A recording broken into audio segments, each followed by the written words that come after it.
Okay, Chodesh Tov to everyone, Shavua Tov, and we're going to start with today, Pesachim Daf Kuf Yud Gimel. This month of learning is sponsored by Bill Futornik in memory of Rabbi David Teitelbaum Zichrono Levarcha, who led Congregation Beth Jacob in Redwood City, California for 38 years. Rabbi Teitelbaum was a man who led by example. He worked tirelessly for civil rights, marching in Selma with Dr. King and Rabbi Heschel. He was an outspoken advocate for Soviet Jewry. Rabbi Teitelbaum deeply embraced Ahavat Zion and inspired that Ahava in his community. Most important, he was a kind and loving man, a wonderful husband, father, grandfather, and great-grandfather, and a man who embodied the values of Mincha, Asot Mishpat, V'avat Chesed, V'atznei Lechet Im Elohecha. Today's daf is sponsored by Sarah Wyman in honor of her father, Bernard Wyman, making Aliyah on Sunday at long last. I'm so jealous of you going on this journey to join your children and grandchildren, and I hope to join you there sometime very soon. I'm sure you're going to make yourself right at home in a daf Yomi Shiur somewhere in the Renana Herzliya region. Okay, with that, you'll see there's a good connection today in the daf to our dedications, particularly in the idea of Ahavat Zion, Rabbi Teitelbaum, and the Aliyah of Bernard Wyman. So keep close attention and we will get there. Okay, we're going to start with the top of Kuf Yud Gimel. We're on our second to last. We're almost done. At the beginning of tomorrow's daf, we're going to finish up this whole section and start with the Mishnah about pouring the first cup of wine and what happens at Seder night. Even before that, we're going to get a little bit distracted on a basic Kiddush issue and then move on to our Seder stuff, more so on Daf Kuf Yud Daled. On Daf Kuf, right? Even on Kuf, right? At the bottom of Kuf Yud Daled, Amud Aleph will already be really on Pesach issues. Today's daf is structured. I would just give you the overall structure. We're going to start with statements of Rav to either other rabbis, which are presumably his students, or to his sons, okay? And we're going to see, what's interesting about this is that, okay, so pay attention, all the first section of today is all sorts of advice, right? We started with this the other day we started with Rabbi Akiva, Seh Shabbat Chachol, Al Tisterech Lebriot. We got there from the 4 cups and how even the poor people need it, even though Rabbi Akiva said normally you don't need to make Shabbat special if you need to take charity for it, but specifically on Pesach you do. And then from there, we got to, there were 7 things Rabbi Akiva told his student or his son. I think, right, we started with his son, and one of them was those 7. And from there, we got on all these lists of rabbis who told their sons things. And then we're going to get sidetracked into some of them where the Gemara is going to go into more detail. So we're going to start with Rav. We have a number of Rav to Rav Asi, Rav to Rav Kahana, Rav to Chia, his son, Rav to Aibu, his son. Then we're going to have Rabbi Yochanan and Rabbi Yoshua ben Levi, who both quote things in the name of Anshe Yerushalayim. And they're going to start with numbers. 3 things that Anshe Yerushalayim told each of them. Then we're going to get to 3 things that you'll get Olam Haba for. 3 things and a whole list of threes. Then we're going to get into 4, 5, 6, 7. And notice we're going to go from 3 to 7. Remember the Havdalot and how you should have 3, no more, right? As at least 3 or 7.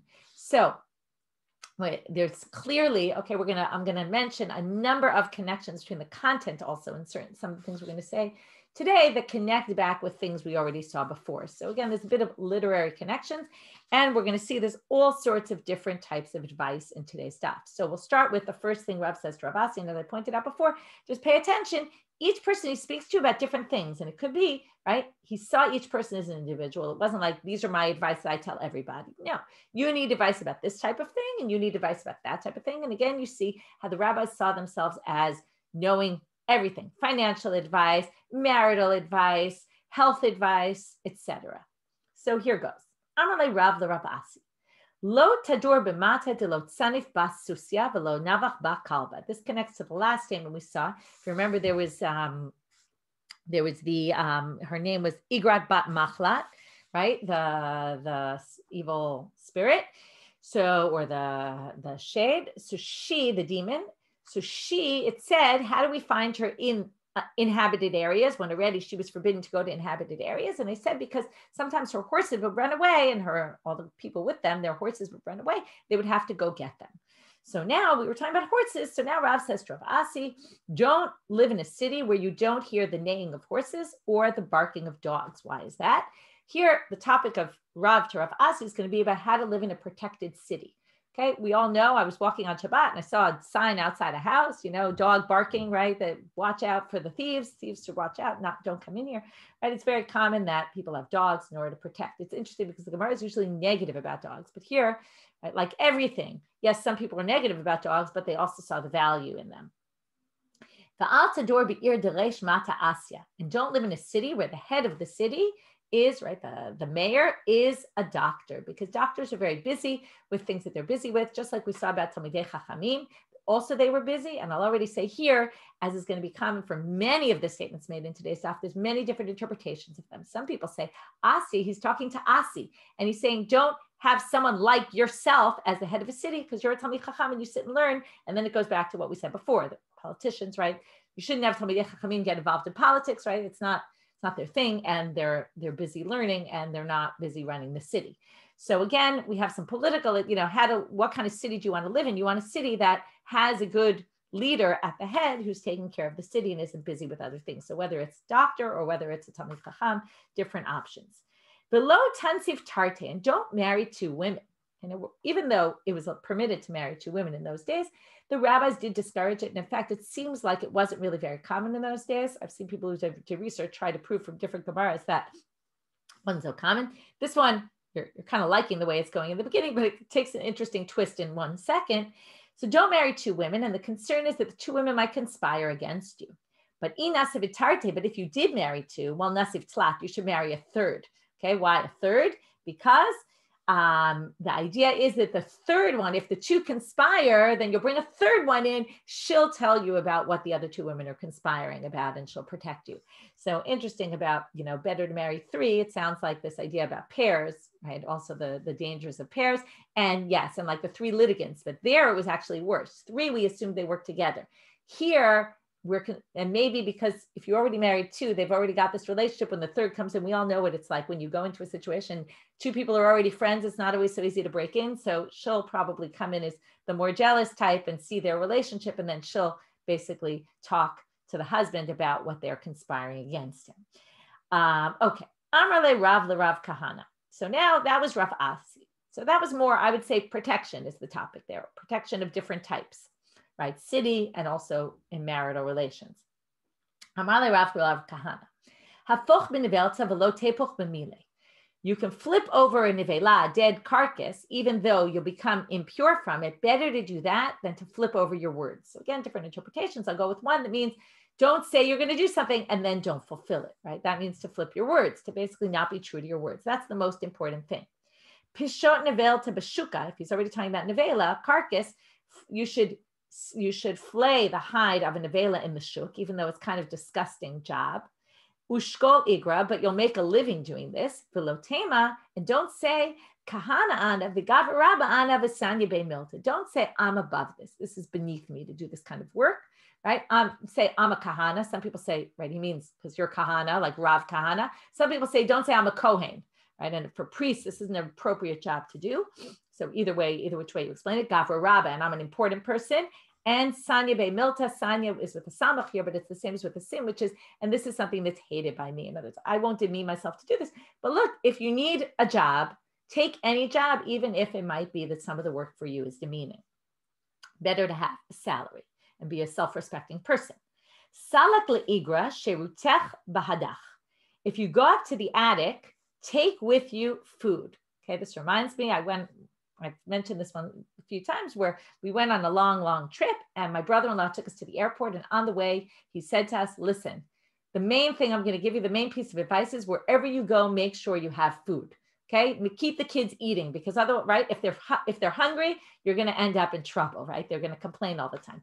So it's the exact advice he's giving him. Even if you go up to the attic, you're going on a short trip, you're not going very far. And right, it's not, doesn't really mean literally you're going up to the attic, but what it means is you're going on a short trip, make sure to always have food with you, right? I always come prepared. You go on you go somewhere with the kids, make sure you have something for them to eat, because if they eat, they'll be happy and they won't cause problems, right? This is kind of like always be prepared.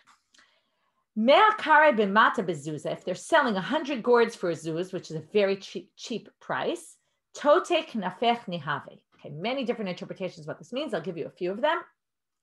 Put it under your your wings, so to speak. So what does that mean? So one thing, under the wings means to protect it, okay? Which means even if something's very cheap, protect it, because don't say, oh, this was so cheap, I could get lots more. No, it's true, you got it for cheap, but treat them like you would any other food. Some people say hide it. What does that mean? Well, right under your wing, like hide it. Why do you want to hide it? So some people say if you got a really good deal on something that's normally very expensive, don't let everybody see it, because they'll say, oh, look, that person's very rich. And then you'll get an ayin hara, what they call it, because then people will be jealous of you. When it turns out you weren't, it wasn't even because you were rich. It was just because you got a really good sale. So don't show it off to people. Okay, so that was all, I would say, livelihood advice and some advice about life, making about financial. Okay, now Amalei Rav L'Chia Barei. Now he says to Chia, his son. So we move from his students to now Chia, his son. Lo tishte sama. Okay, some people say that Rav Chia was not healthy, and because of that, he's giving him mainly this is health advice. Don't drink too many drugs because you'll get addicted to them, and then we all know what drug addiction, how problematic that is. V'lo tishaver nigra. Don't jump over a ditch. Okay, so either because it's dangerous, you might fall into the ditch, or because jumping over a ditch is a sign of arrogance, and arrogance causes blindness, they say. So also he was trying to protect him from health problems. V'lo te'akar kacha, don't take out a tooth. If you're having a pain in your tooth, don't uproot it, because eventually it'll get better. And if you uproot it, then you'll never end up with the tooth again. V'lo tekane b'chivya, v'lo tekane ba'arama. Don't provoke a snake, and don't provoke a Gentile. Seems like even if they're bothering you, don't provoke them to try to get rid of them, because it's dangerous what they could do back to you. Tanu Rabbanan. So on this, we're now sidetracking for a minute. There's a Braita that also talks about this. Shlosha emet kanim behem. There's three you should never provoke. Ve'eluhem. These are who they are. Nochli katan, a Gentile who's young. Nachash katan, a snake who's small, who's young, and a talmid katan, and a young student. My time. What's the reason? Demalchutayu acharei od nayukai, because their strength, their malchut, there'll be a king, is behind their ears, meaning right now they're nobody. But when they get older, they're going to be somebody, and they'll get you back they'll avenge for what they're doing, for what you're doing to them. So basically, watch out who you start up with, because even though now they look very weak, but down over time, they're going to be much stronger than you, and you better watch out. Amalei Rav la'ayvu berei. So now Rav gives some other advice to a different son of his. Tarche b'cha b'shmata. This is a very sad line, especially considering who Rav was. Tarche b'cha b'shmata. I invested a lot of time trying to teach you Torah, v'lo mistei milta, but it really wasn't very successful. You're just not going to be a Talmid Chacham. So ta agmarach milei da'alma. Since that's the case, I'll just come and teach you the ways of the world. Okay. In other words, I realized Torah is not for you, so I'm going to give you some advice about business. When your feet are still dirty from the dust from your trip, okay, you went to go buy wares to sell in your own city. So when your feet are still dirty, meaning you just got back, zvinach zavin, sell it all right now. Some people say sell it all right now before the prices drop, or sell it all right now because you should then go back and buy more and bring more. In other words, keep busy all the time. Don't just laze about. Oh, I'll sell it when I sell it, and then you'll go back and get more. No, sell it all now so that you can go get more. Anything you might sell, you might regret, because the prices might go up, right? This is classic stock market, right? How many times do you sell something and then say, oh my God, look, it just went up, and why did I just sell that? So everything you're going to sell, you might regret. Other than wine, which you'll never regret, because wine goes bad if you leave it. So you'd rather get rid of it right away so that it doesn't go bad. Open your pocket first. Okay, your pockets here, pockets generally mean your purse. Take money from people, and then open your bag and give them what they bought, because otherwise they may never pay you. Don't give them the item before they give you the money. Better to get a kav, which is a measurement of volume, from the ground than to get a core, which is 180 times the size of a kav, from the attic. Meaning, always deal with business that's easier to get, closer to the house, right, than either traveling far, or even though you might make more money, right? Not everybody believes in this theory, right? There's people who work in other countries from where they live, right? They'd rather make money even the hard way, but he's trying to say that if you can make money in an easier way, it's better for you. Tamre b'chaluzech, you have dates in your basket. Lebe sudana rahot, run to the brewery to make the beer. Remember, they had a lot of date beer in Bavel. The idea here is that we don't want you, otherwise people will just eat the dates. The dates were very tasty, and then you won't really make anything of them. Everyone will just nibble on them, right? How many times in your house do you have it that, you're saving something for something and everybody just nibbles at them and that's the end of it? So they say, take it right away to the brewery before everybody nibbles on it. You'll end up with nothing. Va'ad kama, to what amount though? Amarava ad slata se'ah. Once you have 3 se'ah, that's already a lot of dates. And even if people nibble at them, you'll still have enough to make some beer out of it. So now that we're talking about beer, because that was his advice to Ivu, his son. So now we're going to, again, tangent off and talk about beer.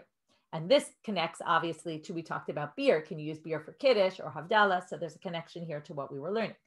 Amar Papa, ilo dirama shichra lo yatre. If I wasn't involved in brewing beer, I would never have gotten rich. Now, this is what I got rich from, brewing beer. Some people say, Amar Rav Chisda, ilo dirama shichra lo yatre. The Rav Chisda said it and not Rav Papa. My Sudana, why is it called Sudana? Or what is, right? Where does that word come from? The brewery, Amar Rav Chisda, Sod Na'eh Ugemilut Chasadim. It's the best kept secret, and it's good. It's like a chesed for other people. So what does this mean exactly, right? That's the word Sudana. It sounds like Sod Na'eh. So now, why is it the best kept secret? So some people say it's just a good way to make money, and then you can do Gemilut Chasadim and give also to the poor. Some people say that he had a secret recipe for how, if you remember, we had the date beer that people got sick from and stomach viruses from, or stomach bugs. So he says, I know how to do it in a way, right? Everybody likes to drink beer, so but they get sick from it, and it's a problem. So I have the secret for how to make beer in a way that people don't get sick from it, and that's why it's the best kept secret, and that's why I got wealthy on it, because people will rather buy my beer than other people's, and it's Gemilut Chesed because people like to drink the beer, and this way they don't get sick from it. So it's doing good deeds for others, right? It's a win-win-win-win situation. Amar Papa. Kol agav gav yabai. Okay, since Rav said to Ibu, his son, take the money first and then give them the item, he's also talking about things like this. So agav is when you have an IOU, any kind of where somebody buys something on credit. So, but it's written down. Okay, there's something written about it. So if you do that, gav yabai, you're still going to have to collect your money. And we all know that collectibles are not so simple. Kol ashrai, if you pay on if you sell on credit and you don't write it down, that's really the worst. Safek ate, safek lo ate. They might pay you back and they might never pay you back. Uda ate, and if they do, ma'ot ra'ot ninhu. It's bad money you might often get. Okay, why is it bad money? So some people say they'll end up paying you back bit by bit. Now, when someone pays you a little bit of money, it just disappears, right? When you're owed a lot of money and you get it all in one lump sum, so now you have this big amount of money. If they pay you a little bit here and there, you're just going to end up spending that. And then it's like having bad money. Some people say we just don't trust what he's going to pay you back. And he might just give you bad money, like coins that are bad. Okay, so now we're done with Rav and all those things, the different types of things he said, whether it was health advice, business advice, marriage advice, okay, different types of advice, right? Some were financial, some were more business oriented. I would distinguish between, issues of financial and issues that have to do with your livelihood. They're obviously somewhat connected, but they were a little bit different. Now we're going to get to 3 things, and everything here is going to be numbered. 3 other than the tangents we're going to get off on. So again, Rabbi Yochanan and then Rabbi Yeshua ben Levi are going to each say 3 things they learned from Anshe Yerushalayim. These are the people living in Jerusalem at the time. They used to call them the Anshe Yerushalayim. They come up in the Gemara here and there. This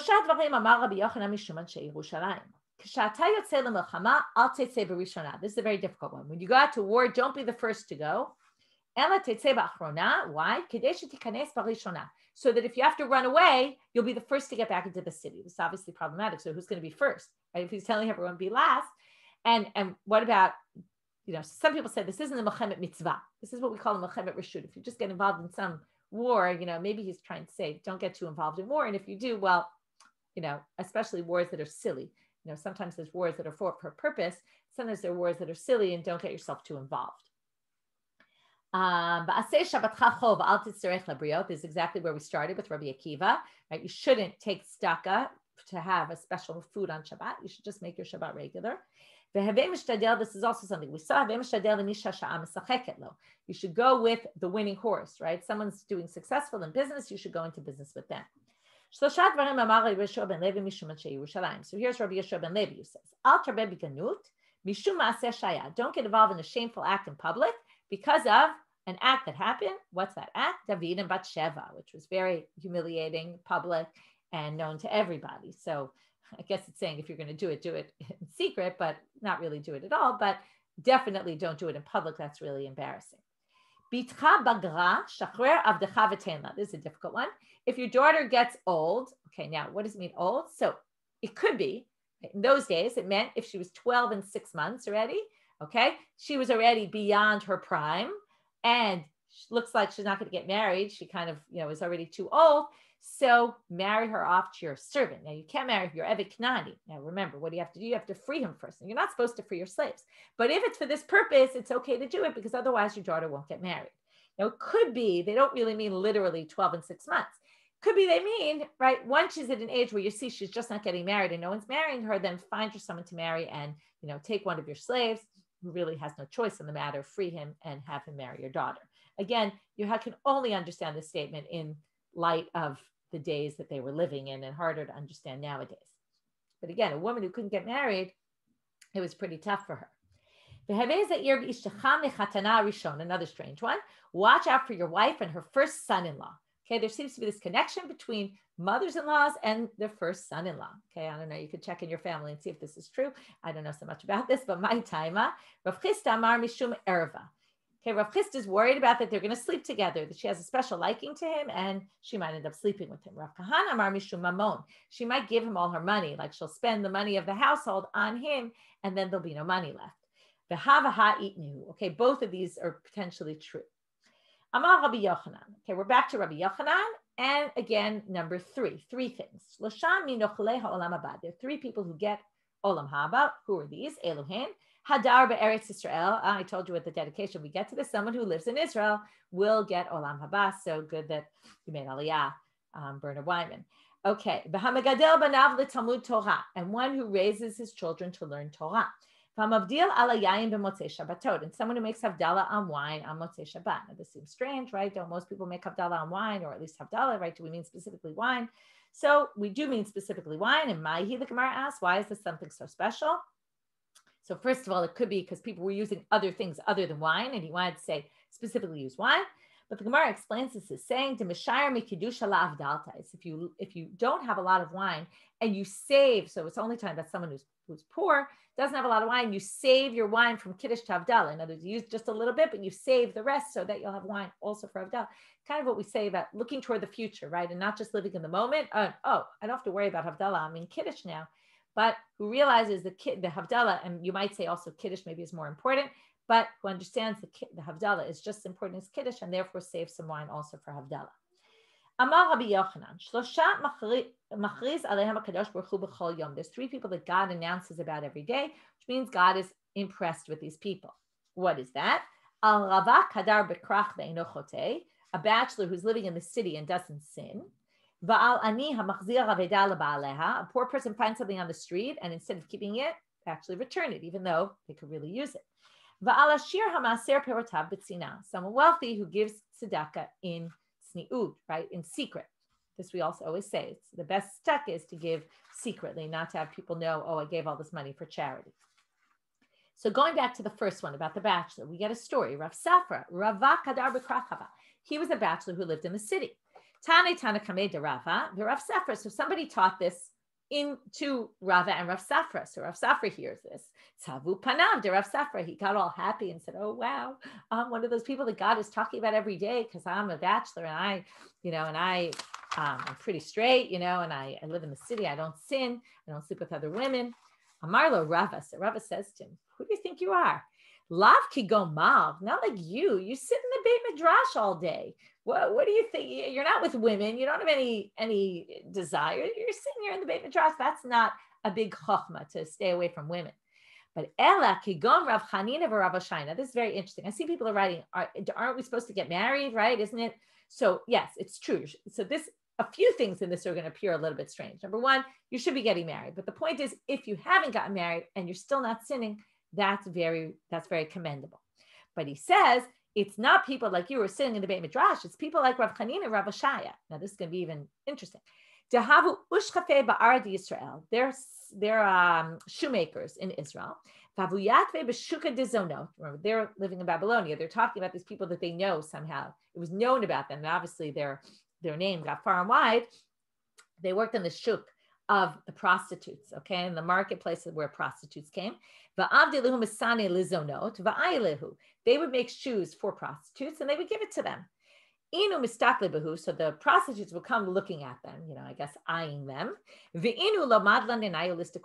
they wouldn't pick up their heads to look at them, right? Whether it means literally they kept their heads down and didn't look at them in the face, or it just means, often in the Gemara listikule, when it talks about women, it means looked at them in a seducing type manner. And the women there, those prostitutes, when they would swear like this. They would swear in the name of the holy men of Jerusalem, which are these rabbis who basically were able to not give in to their desires. And those are the bachelors that we're talking about, not someone like you who sits in the Beit Midrash. So now again, what's strange about the story? It's saying you should go work in the shuk of prostitutes. You're better off if you do that than sit in the Beit Midrash, right? It seems antithetical to what we normally know to be. But what's interesting is it's obviously saying, and Debbie, I see you writing this, which is it's basically an anti-Haredi message saying, no, you should work. And it's okay that you might see women, but as long as you keep yourself together, right, that's more commendable than anything else. And it shows, right, if you look at this daf, it's not all about learning Torah, right? Even Rav, right, was sad that his son couldn't learn Torah, but he said, look, be a mensch, work in the world, make a living, do it in a proper way. And so again, depending, right, there are obviously Haredim who do value these ideals, and there's others who don't value these ideals. So there's some and some, and there's other Gemaras that support the other approach, which is only learn Torah. So like everything, there's a wide range of opinions in the Gemara, which support, everyone can take their line that, they use to support their understanding of how things are supposed to be. And that's because even then there were different approaches. There were people who sat and learned all day like Rav Safra, and there were people who went out working in the shuk. And it doesn't mean that Rav Safra was looked at poorly. No, it's just that these rabbis got to a certain level because they were able to pull themselves together and keep themselves in check despite the challenges they had. But obviously, Rav Safra, nobody thinks badly of him. It's just that he doesn't get to that level because he sat in the Beit Midrash. But he obviously got to a different level of other things because he sat and learned. So there's obviously room for all different opinions here. Okay, moving on. There's three types of people that God loves. Number one, Misheino Koes, one who never gets angry. Right? This sounds a lot like the Rambam, right? Keep the Shvil HaZahav, right? The golden path, not to ever get too angry. Misheino Mushtaker, someone who doesn't get drunk. Umisheino Ma'amir Midotav, someone who's not stubborn that they don't forgive other people, but someone who forgives is to be praised. Shlosha Kadosh Baruch Hu son'am. There's three people that God hates. Who are these people? Hamidaber echad bepeh ve'echad belev. Right, one in the heart and one in the mouth. Meaning, you don't do as you lie. Basically, you say one thing and what you really mean is something else. Next, someone who knows testimony about someone and doesn't testify. But that leads us to the next, which is there's some cases where you shouldn't testify. And this gets interesting, and we're going to get into a story. You see someone doing some licentious behavior, and you testify by yourself about it. Why?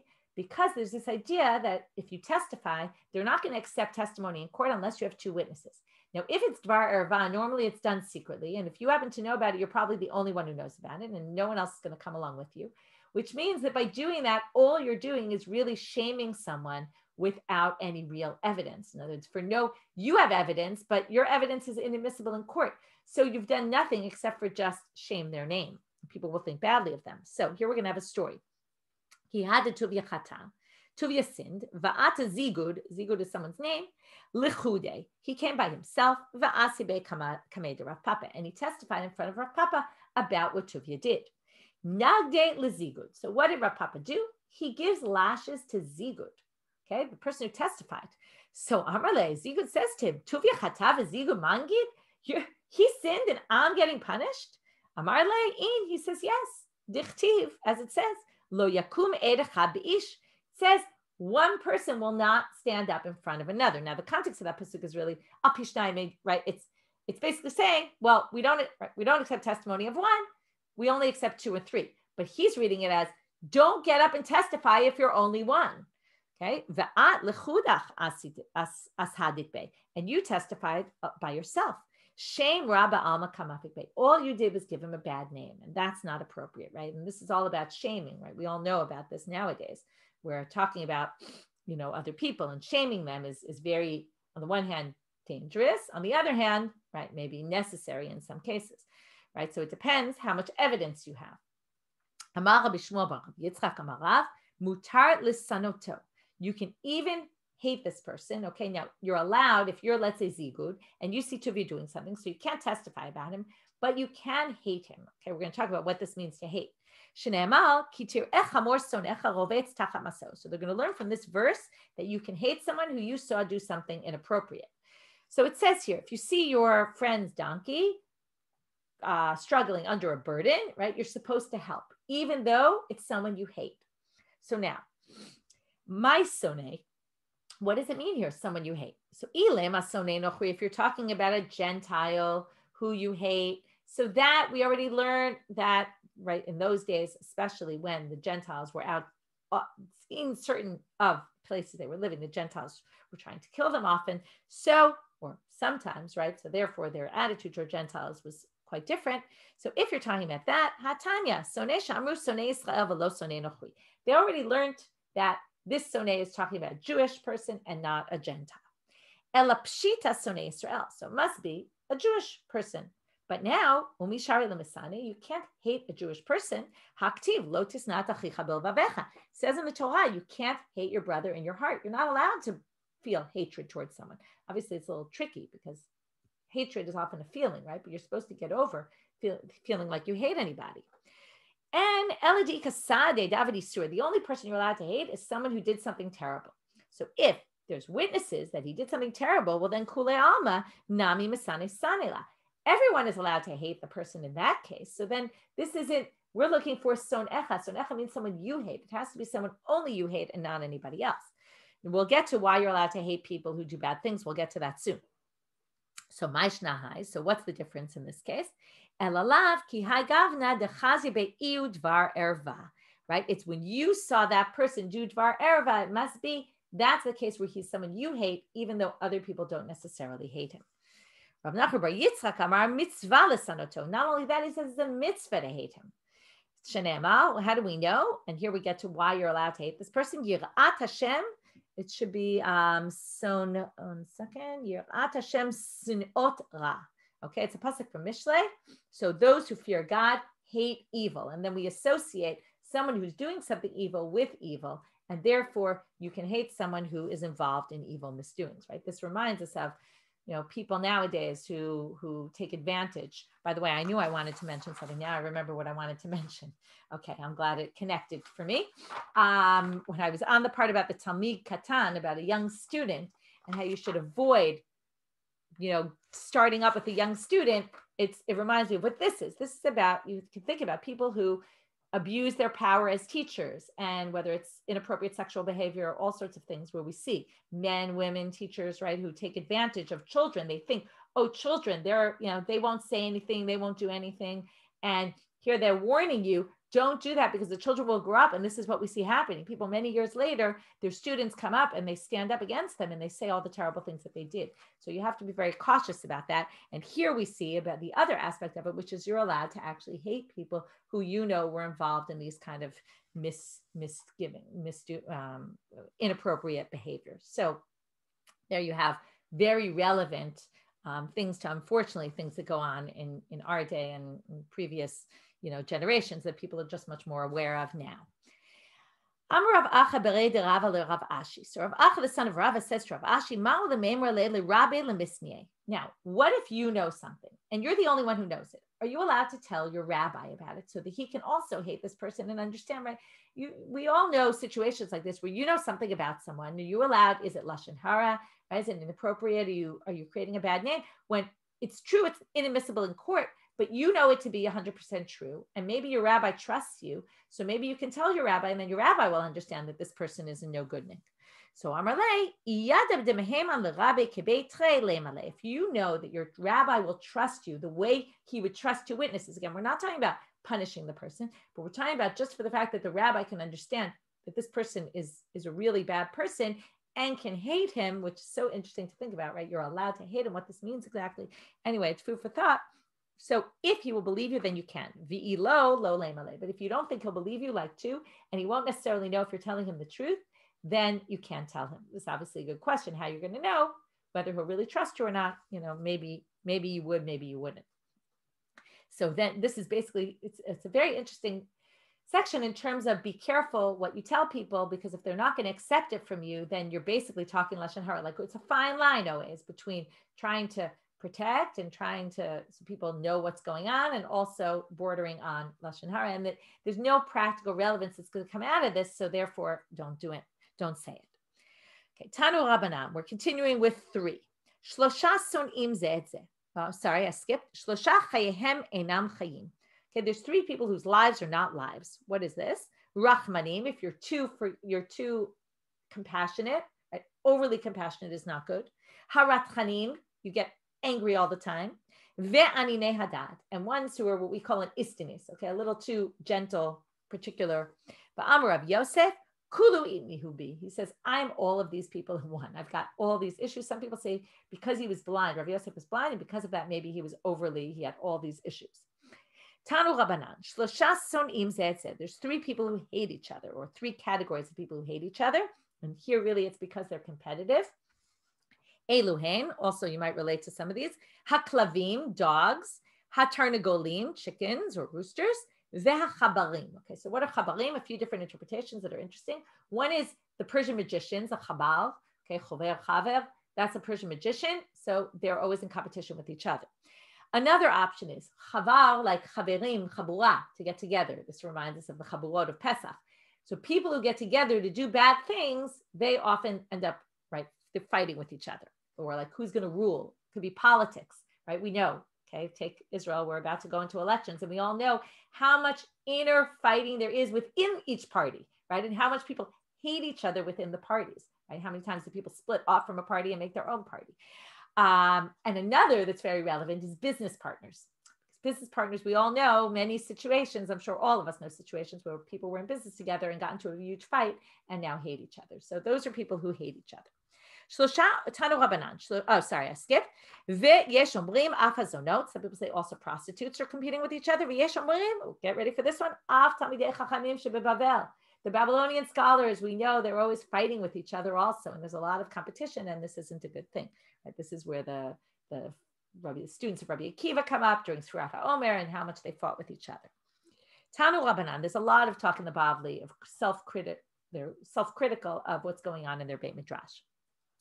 Tanu Rabbanan, Shlosha ohavim ze et ze. There's 3 people who love each other because they're not competing because of their place in society, probably. Eluhen, hagerim, converts, right? Because they're not always fully accepted in society, and therefore they're not in this competitive race. They're more the underdog. V'ha'avadim, and the slaves. Ve'orvim, and ravens. Arba'a ein, I don't know why ravens exactly. Arba'a ein hadat sovatam. There's 4. Okay, so we started. Now I told you we're going to get to 4, 5, 6, 7. So we were at 3 for a long time. Now we're going to have 4, 5, 6, 7. 4 that they're just unacceptable. Eluhen, dal ge'eh, a person who's poor but arrogant. Ashir mechachesh, a rich person who denies they have money. Like you ask them for money and they're like, no, sorry, I can't help you with $5. No, I can't afford it. Vizakem mena'ef, an elderly person who already isn't even doesn't have such a strong desire anymore, but yet goes and engages in adultery. Uparnas mitgael atzibor b'chinam, we're back to politics.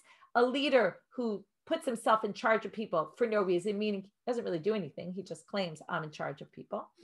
V'yesh, right, a politician who's basically doesn't really do his job. V'yesh omrim, some people say, someone who divorces his wife once, then takes her back, and then divorces her again, and then remarries her. Okay, that's really inappropriate. Vitana, right, no tolerance for these people. Vitanakama, so why didn't they mention this person about the divorce? Sometimes he brings her back because he can't afford her ketubah. It's too much money he has to pay her, and he just can't afford it. So the only choice he has is to remarry her. And therefore, don't think badly of him. It's just he really has no choice. Or he has sons with her, and he can't manage to raise them on his own, so he needs to remarry her. So it's interesting, right? So I like what you're saying, Gita. These are people who abuse their power. Okay, not the poor person, although maybe he's trying to have power that he doesn't really have. But the others, yes, are abusing their power. Okay, we know we're not very fond of the Knaanim in the Torah. So there's 5 things that Canaan told his son. Ahavu ze'etzeh, love each other. Vavu et hagazel, and love stealing. Vavu et hazimah, licentious behavior you should love. Visinu et adonechem, and hate the people above you, your master. Va'al tedabru emet, and don't speak truth. Okay, so these are things he told them all. 1 second, I wanted to check one thing. Right, okay, next. Shisha dvarim ne'emarim besus. 6 things said about horses. Ohevet haznut, they love engaging in prostitution, obviously, animal. V'ohevet hamilchama, they love war, right? War, we all know about war horses. Rucho gasa is arrogant. Mo'eset hashena, hates sleep. V'ochel harbe, eats a lot of motzi kima, and only has a little bit of waste that comes out.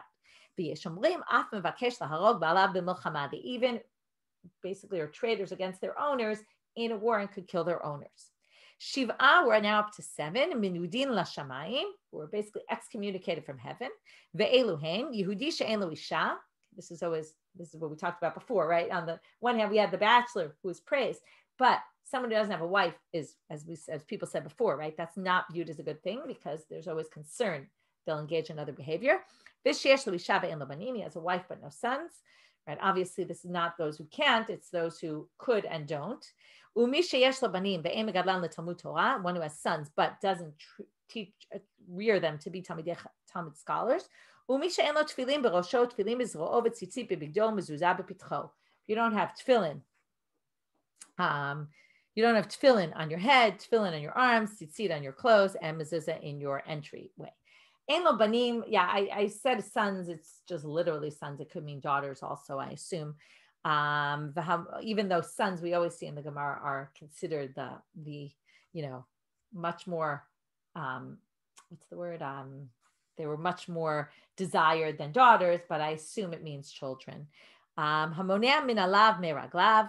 And the last one, this doesn't really fit with all the others, someone who doesn't wear shoes. Okay, they go out in the shuk without shoes on. That's considered no self-respect if you walk around without shoes. V'yesh omrim, and here that connects a little bit to our Pesach. If you don't recline with a group of people doing a mitzvah, right? Sounds like the Korban Pesach, right? If people are engaged in a mitzvah and you kind of say, oh, not for me. So that's also. Okay. Amar Rabba Bar Chana Amar Rabbi Shmuel Bar Marta Amar Rav Mishum Rabbi Yossi Ish Hutzel. Remember Rabbi Yossi Ish Hutzel. We're going to get back to him at the very end in another minute. Minayin she'en shoalim b'kaldim. How do we know that we don't? Those who look at the stars and like horoscopes. How do we know that we don't ask them questions about what we should do in life? Shneimar tamim tiem Hashem lokecha. You should be always straight with God. Go in the way of God and not in the way of those who look at the stars. Some people say Chaldeim or something else, but we'll stick with this. If you have a friend who's better than you in one area, you need to give them respect.